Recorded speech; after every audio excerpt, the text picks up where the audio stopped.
Hello, Patera. I live in Texas. We farm a ranch over 1,000 acres of land. Some of our land has been in the family for 82 years. In January, we will pass the milestone of 83 years in the same county. We have seen ups and downs, not anything like this. We have been married for over 50 years. Our kids are grown and farm or ranch in other parts of Texas. What the farmers and ranchers are dealing with now is a huge mess. My husband is now in his 70s and he is so stressed out. It's a roll of the dice this year. We have only 2 3/4 inches of rain on record since last August. Our farmland was planted in hopes of rain. Now it's dying in the fields. You can't afford to pump water with the electric bills out of the roof. I've seen $250,000 in our bills for that 1 month. How do you pay that? We are letting it burn up. Our wheat this spring didn't make it. It just didn't grow. The wheat was to be baled to feed cattle all winter. What we did get was just enough for seed for the wheat crop this fall. There is a lot of fields here with no crops.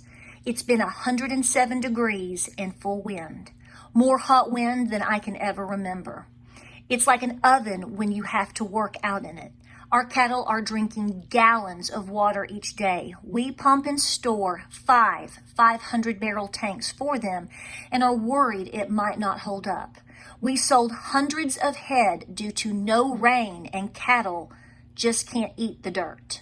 We are now down to our seed cattle and trying to hold on to them. There will be no cotton, peanuts, and wheat crops for many of us in Texas. I have a little garden and I'm canning everything I can. I'm trying to get everything put up as much as I can to hold us until things get better. I know this dry spell will take years to get the farmers and land back to growing food. Texas is running out of water. Many states are. We can't grow food without water. I feel that we all have to put up enough for 3 years, if not more. I've been putting up for the last 2, but now with no rain and no crops in a lot of states, that might not be enough. It's really time to get in the saddle and go to work and getting your family ready for what's coming. We, the farmers and ranchers, can see how bad things are getting from our end. Even if we get rain, it's going to take a lot. We will not be able to plant until next spring. That year of food and fiber is completely lost for America. America needs to bend its knee and pray. Pray for our country. Bring us back to dwelleth in the secret place of the Most High, shall abide under the shadow of the Almighty. Psalm 91:1. Thank you for your hard work and your channel. I enjoy you so. Prayers and blessings to you and yours and to all. So, hey guys, welcome to Appalachia's Homestead.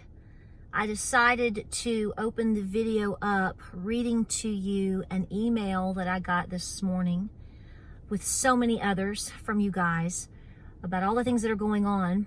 And particularly, I wanted to share and just read to you the email from a gal follower in Texas.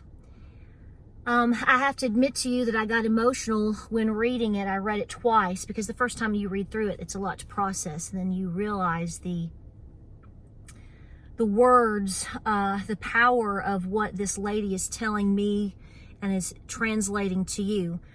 She did not share her name. Don't blame her, and I wouldn't share it anyway. Folks, we have so many endless problems, and this makes my mind race. This whole topic, many of the topics that we're all talking about, food supply, food shortages.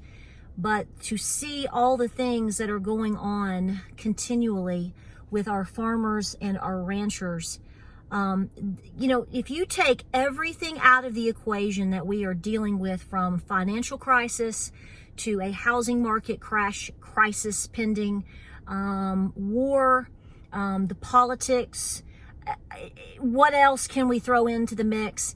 If you just look at the problem with the food supply and the supply chain issues, and these problems have been going on We have been warning you of so many different things well before 2022. Okay? So that alone takes anything that you can blame out of the equation. We were talking about grain shortages and lots of issues last fall at a minimum.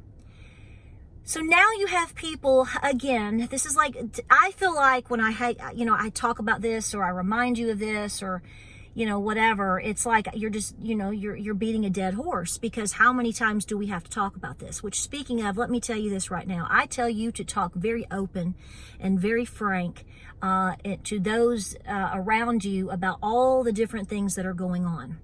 I had someone ask me yesterday, they were talking about how they've got friends that want to prepare and do more, but their friends' spouses are problematic, okay? And so it prohibits them from preparing. So let me first, before we continue on with the conversation, let me answer this. It is not your responsibility to try to convince anybody on the planet to be preparing. I tell you to talk about it, and to spread the word, and to speak of all the issues that are happening right now, because I don't want you to be afraid to. Because see, the attempt to silence us has been so severe over the last 2.5 years that has done a lot of damage. So that's why I say what I say. But it is not your responsibility to convince anybody to try to pay off debt, put away cash, stock up on food, water, medicine, whatever. Should you tell them? Absolutely. But, I mean, I hate to be the bearer of bad news, but your buddies need to handle their spouses, okay? And that burden, it does not need to fall on you whatsoever. I mean, I would be telling my buddies to get some backbones and to grow a set and handle their spouse. And say, dude, this is what's going on. And then once you do that, you let it go, okay? They are not your responsibility.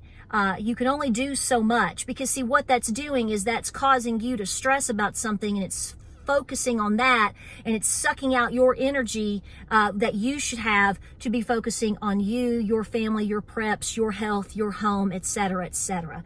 Say what you need to say and move on.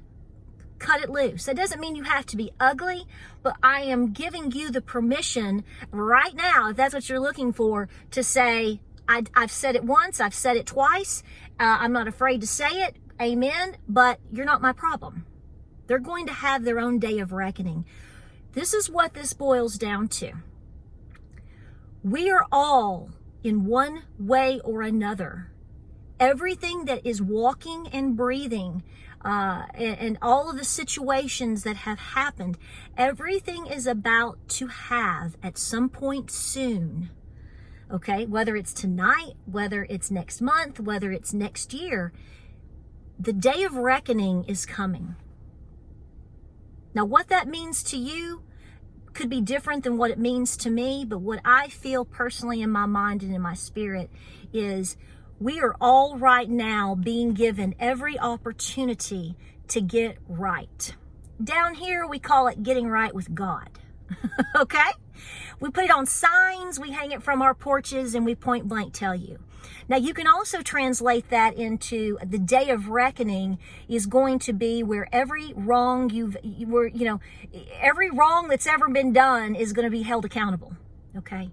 So, I look at this in many different ways. As far as, if I've got debt and I know it, I need to try to pay it.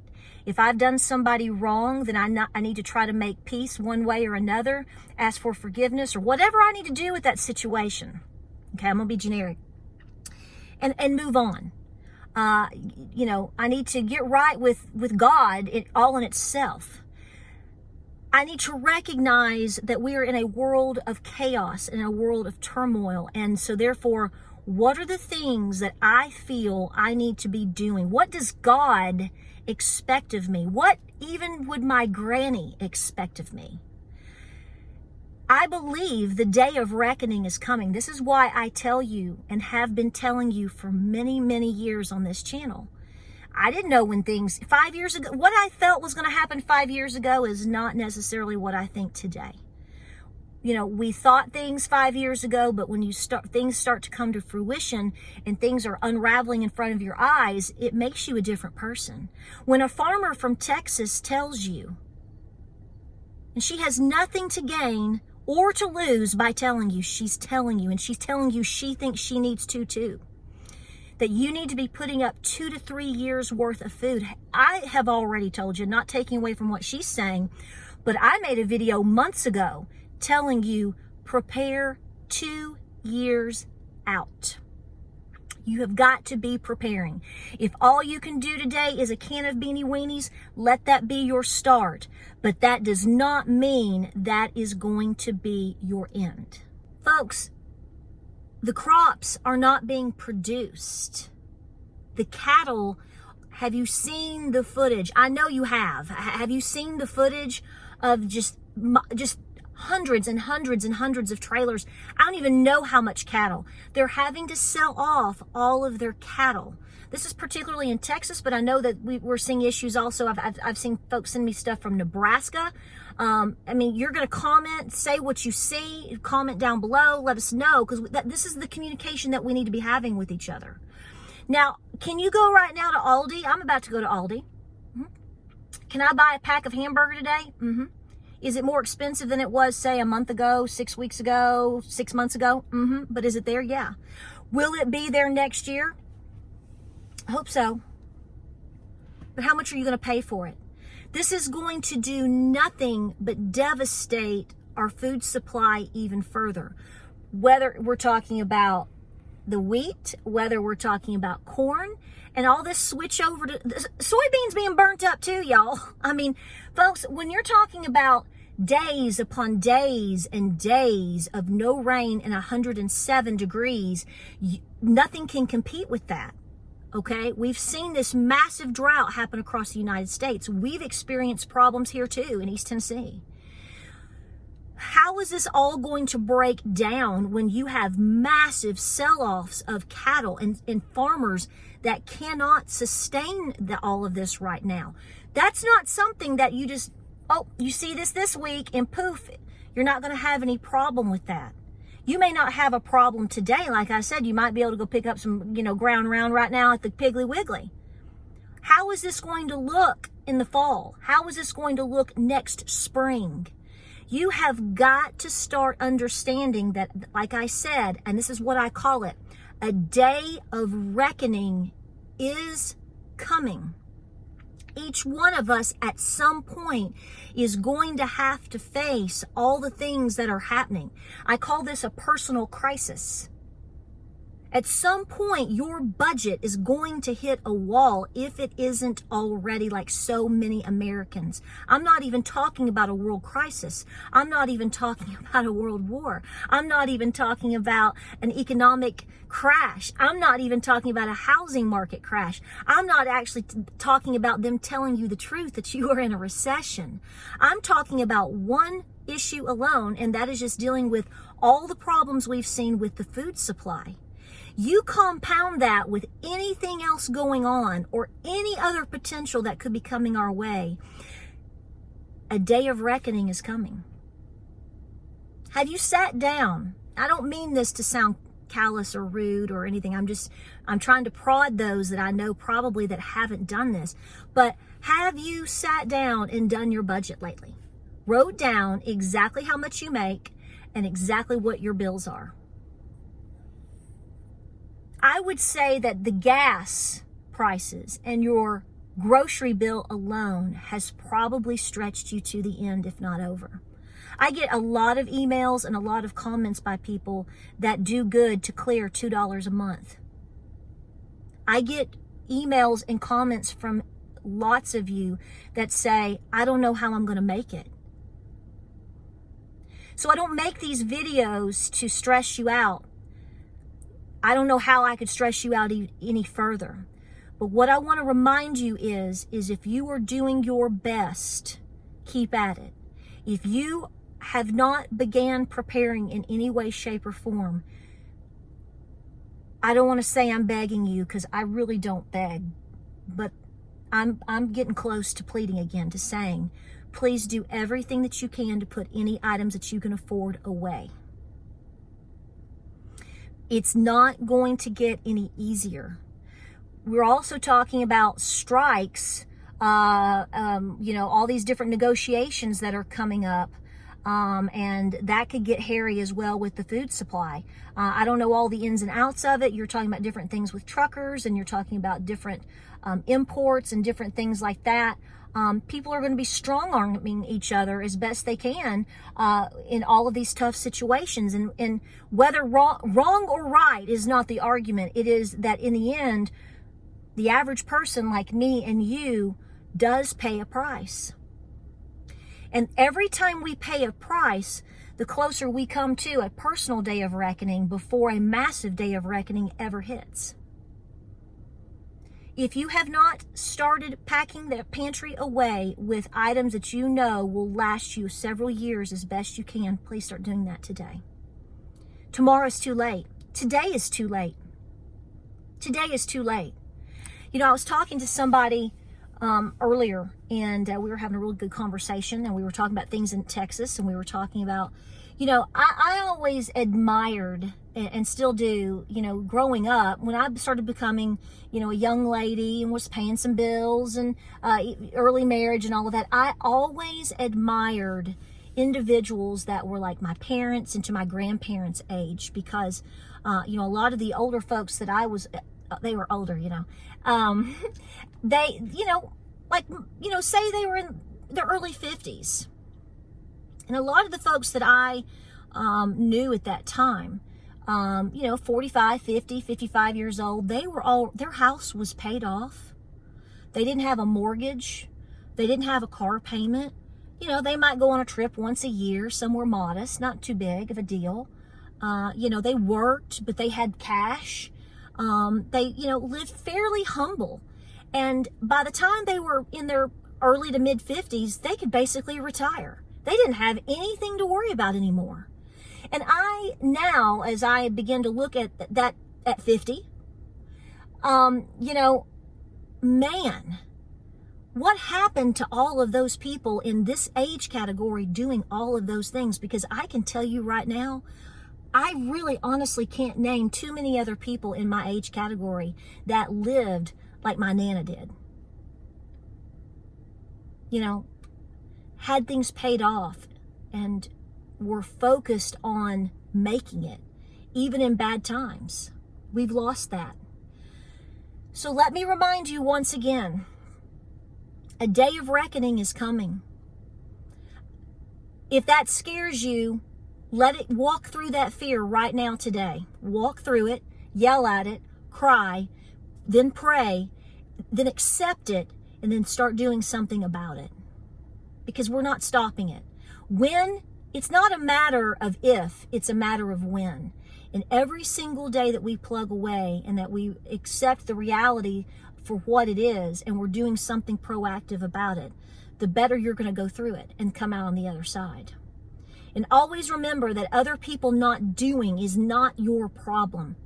It is your problem in the fact that it's going to affect everyone else. Yes, but you can't make somebody go buy Spam today. Trust me, if I could whip out my magic wand, y'all be buying Spam every day of the week.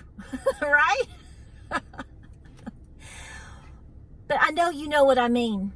Don't stop. The warnings are everywhere. They're coming from everywhere. That's not fear porn. These are regular, everyday, frontline workers all across this country that are helping, providing your food, providing your energy, on the front lines of so many different things that we all depend on every single day. They're the ones saying it. I think it's time we paid attention. Hope you're well. Hope you're busy. I want to say one thing. If you are planning your gardens, I know people are starting to talk about fall gardens. That's good. But we'll have some video content coming up. I'm already thinking ahead for next spring. And I'm telling you right now, I'm doubling up. Not just because I feel like I have to put more food away.